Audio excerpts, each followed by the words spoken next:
All right, well, let's get started here, everyone. Of course, I'm Wayne Motts, the Chief Executive Officer of the National Civil War Museum in Harrisburg, Pennsylvania. I want to introduce my friend and colleague of many years, Mr. Jeff Harding. Hi, Jeff. Hi, Wayne. Good morning. And Hi, let me everyone. just tell you a little bit about Jeff. He a career battlefield guide, more than 2 decades of guiding on the Gettysburg battlefield. He's done a lot of interesting, what I think are some interesting investigative work over all these years. One of them is the finding of original weather records related to Professor Michael Jacobs at Gettysburg College, the weather in the Gettysburg campaign, something everybody interested in and unusual. And also as an independent historian working on finding one of the pens used by Chester Nimitz at the surrender of Japan in 1945. Is that right, Jeff? Do I have all that right? Yeah, on the money. So it's some interesting things that you found over the years. And we're going to speak briefly here today. It is July 4th. Happy 4th of July, Jeff. Yeah, same to you. It's also the 157th anniversary of the death of Major General John Fulton Reynolds, who died on July 1st, 1863. He was killed in the Battle of Gettysburg, buried in his native home, Lancaster, Pennsylvania, 157 years ago today. And we're going to talk a little bit about him. Myself and author Mike Riley did a YouTube video on this channel, which was posted for Valentine's Day of this year. And we talked about the death of John Fulton Reynolds and his fiancee, Catherine Hewitt. For many, many years, I can tell you as a licensed battlefield guide for many years, as a boy studying the battle, one of my mentors, Jacob Melchor Sheeds, longtime licensed battlefield guide, National Park Service Ranger, he took John F. Kennedy on battlefield tour. He said to me, Wayne, the fiancee of John Fulton Reynolds, she leaves a convent, and we don't know what happened to her. And one of the mysteries he wanted solved was what happened to the fiancee of Major General John Fulton Reynolds. And it only took 157 years from Reynolds' death and burial and 152 years from her leaving a convent school setting, which we're going to talk about here, for that mystery to be solved. And I can't tell you, Colonel Sheeds died in the year 2002, and he wanted this solved, Jeff. And so now we're gonna turn it over to you, because after a century and a half, you have solved the mystery of Major General John Fulton Reynolds and his fiancee, Catherine Hewitt. And if the folks want the background, go to the video on February 14th, then come back and hear this. So I'm going to turn it over to you for this investigative work, what you found, and it's just fascinating in my mind. Absolutely. Well, let me first start by thanking you, Wayne, for the opportunity to convey this to your audience. I really appreciate that. And also, I'm humbled really to follow in your footsteps what you and Mike did in 1997 researching this. But certainly when you hear about someone like Colonel Sheeds, who's a legend, to backfill for something that he had been so interested in is really an honor indeed. So thank you for all of that, and sincerely appreciate that. Like so many things in life, you end up going down a road, if you will, that maybe you didn't plan to, but fortunately in this case, it worked out well. So let me give you a little quick background on how I got started on this. 2 years ago, I started a lot of research on a monument that's over on Culp's Hill. Always been a big interest for me in what happened with George Green and his men over there, General Green. And so the 78th 102nd Monument, did a lot of research on that. There's an article coming out in Gettysburg Magazine in January about my research on that. But that gave me entree to a friendship and a professional personal friendship with a woman named Mary Stanford Hitkin. Mary had an ancestor in the 102nd New York, and I got to know her through my research. Well, it turns out Mary is a genealogist extraordinaire. She's been doing this for 40 years. And of all those that are involved in that realm that I've ever met, she's the best. There's no doubt about it. So just as a backdrop, I wanted to give you that. Now, I'm working on a book, and you know this, Wayne, Navy, of all things, connections to the battle. But in my research over the years, a lot of fascinating ones. There's a Medal of Honor winner, United States Navy that actually served in the artillery at Gettysburg before he is a recipient of the Medal of Honor. All right, let me just say that's another video for another time. Another video. All right, we'll do it. We'll do it. But great stuff. So I'm working on that, and I'm working on a chapter about John Reynolds and his brother William Reynolds, who's an admiral of really significant fame. He's on an expedition, late 1830s, known as U.S. Exploration Expedition. This expedition goes around the world. They basically put eyes on Antarctica for the first time, and they claim Midway for the United States, and you name it, they're doing it, and it becomes the basis for what we know today as the Smithsonian Institute. They find so many things, they stand this up. So I'm working on this, and I start to do a sidebar of sorts on Kate and John. Catherine Hewitt, John Reynolds. The story, human interest aspect of it is amazing. I always tell it on my tours. You know, Wayne, when we're doing tours on the battlefield, to me, it's like the difference between a black and white photo, and there are some great black and white photos, take nothing away, but for us to bring the color to that photo, you need to share those human interest stories. Great song a few years ago. You should have seen it in color. Country music song is great. But anyway, this is one of the ways we do it, conveying these stories. So I wanted to convey this in my book, looking back at what you guys had done, you and Mike, looking back at some of the wonderful research that had been done in the 1990s, even as far back as the 1960s, articles on this. And then again, at the turn of the century, 2004, 2005. So there's a lot of information out, but most of the information I'm reading isn't listed with endnotes or footnotes. And I like to make sure my documentation's correct. So I'm drilling down and going back to some original source information. And the first thing I do is contact Mary. And I said, Mary, are you willing to go on this, ride? We're gonna have some fun here. She's all in. So for me, the first thing I needed to know, Wayne, is about the voyage that Catherine Hewitt and John Reynolds are on together from San Francisco in 1860 back to the East Coast. They're coming to New York. He's coming out to be commandant of United States Military Academy. He's going to West Point. Catherine Hewitt coming over to the East Coast, ultimately to convert to Catholicism, right, at a place called Eden Hall, Society of the Sacred Heart in Philadelphia. But there were no records that I had seen at that time of the voyages showing a passenger list. Well, it turns out one had been discovered, and I saw that. It was the voyage from Panama up to New York. And looking at that passenger list, I'll put the hair up on your neck. Sure enough, there's C. Hewitt, and there's Major Reynolds. They're on this ship together. But what about the leg coming out of California? We never found anything on that. So start drilling down, finally found that passenger list, name of the ship, the Golden Age. Now, this ship leaves San Francisco on July 21st, 1860. The information that had been published to this point had indicated that the Catherine Hewitt that they believed had been the Catherine Hewitt that had once been engaged to John was from a town called Stillwater, New York. Not all that far from Albany, New York. And the census for 1860 shows Catherine Hewitt from Stillwater in Stillwater. So I began to wonder, and you can reason perhaps why she actually might have been listed on the census, but could have been on the ship. But to me, if she's on that ship and actually board the night of July 20th, how is she accounted for in the census? So that piqued my interest. So we started going down the road of looking and digging, far and wide, newspapers, Ancestry, you name it, anything we could look at. And so we've got the voyage, and then we start examining remaining censuses we can look at. Now, we know that Catherine Hewitt, after John was killed tragically on July 1st, she had made the promise to enter a religious life. And she ends up in Emmitsburg at the Daughters of Charity. She makes her formal entrance into that community on March 17th, 1864. So she's there.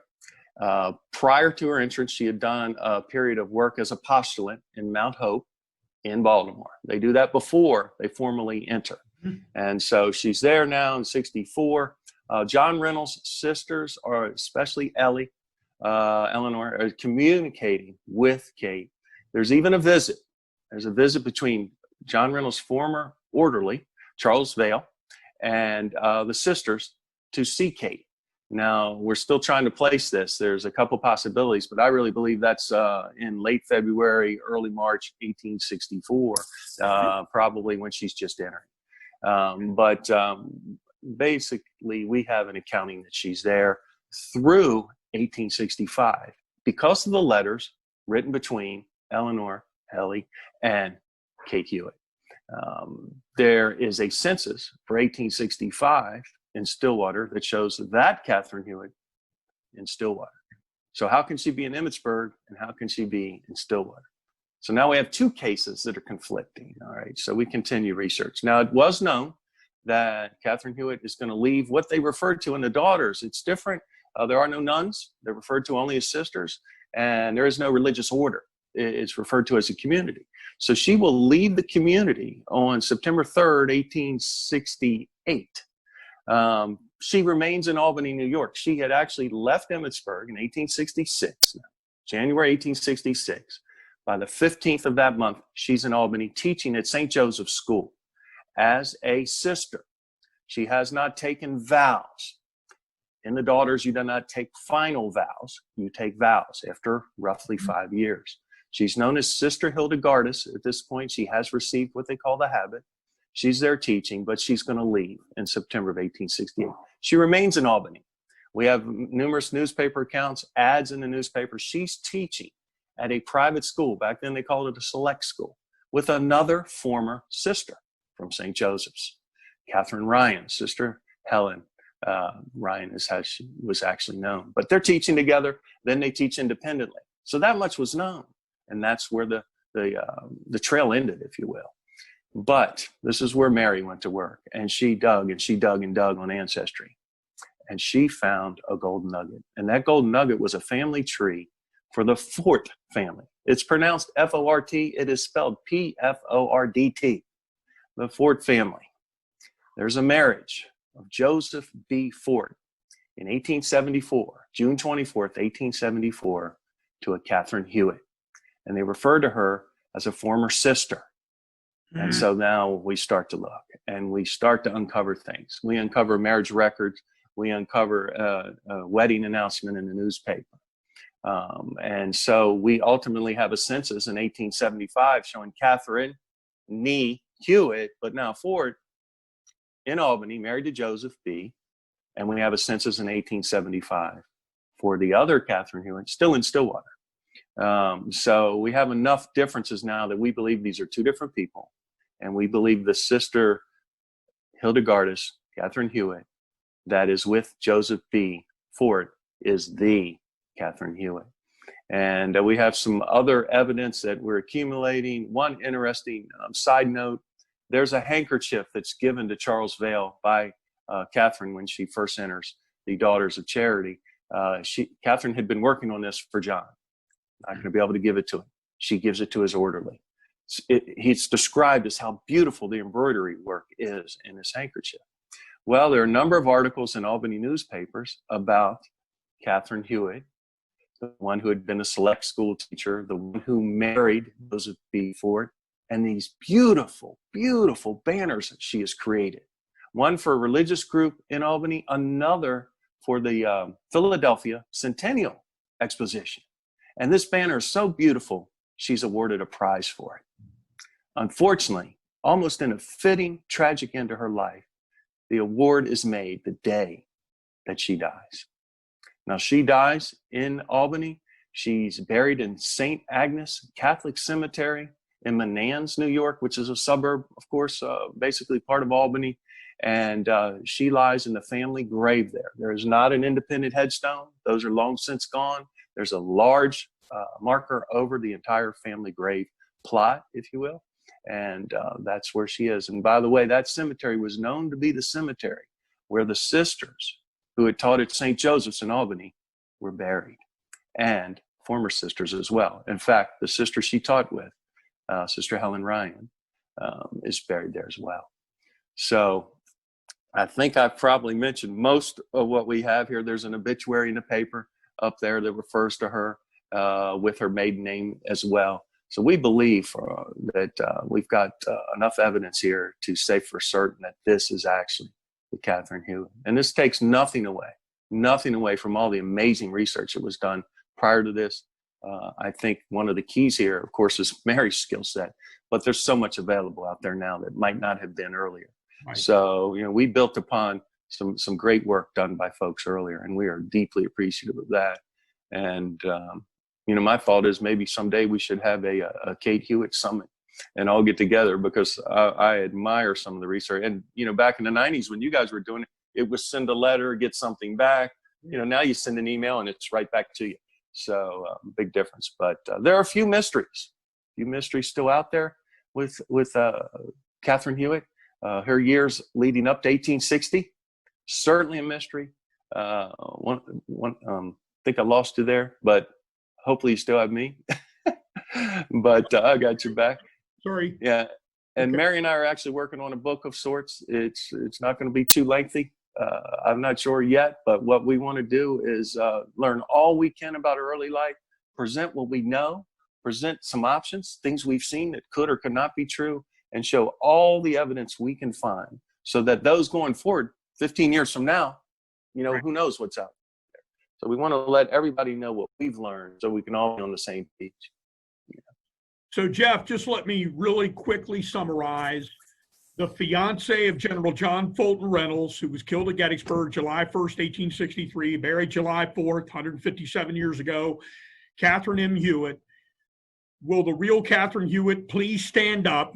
So for many years, we believed that a woman in Stillwater, New York, buried in Stillwater, New York, was Catherine Hewitt, the fiance of John Fulton Reynolds. This brand new research shows it is not her. The woman buried in Stillwater, New York is not the fiance of General John Fulton Reynolds. It is Catherine Hewitt, buried, like you said, outside Albany, New York, and you gave the location of where it is.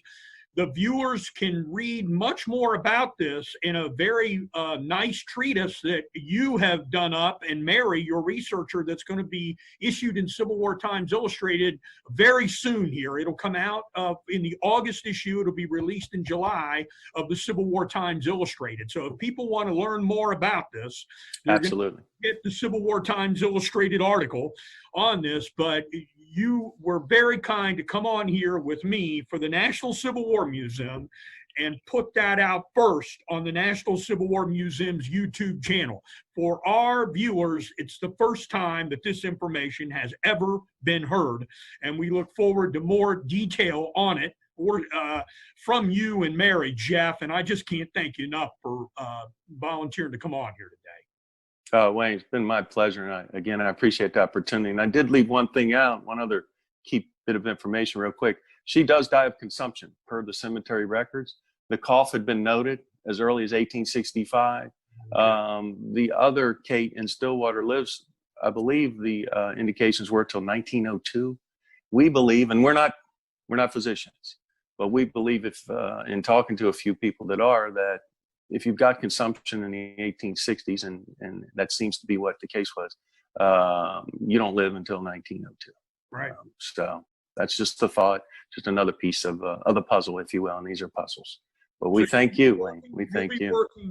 You'll be working more on this. So not only the Civil War Times, you're going to be working on this, I take it. Absolutely. Yeah. And we welcome anyone that might have a piece of the puzzle that they know. Contact you. You'll put them in touch with me, and we'll keep assembling this picture. I appreciate it. Jeff, I can't thank you enough, and happy 4th of July, and thanks so much for this very revealing piece of information, mystery solved after a century and a half. Thank you. Amen. Thank you, Wayne. Okay, bye now.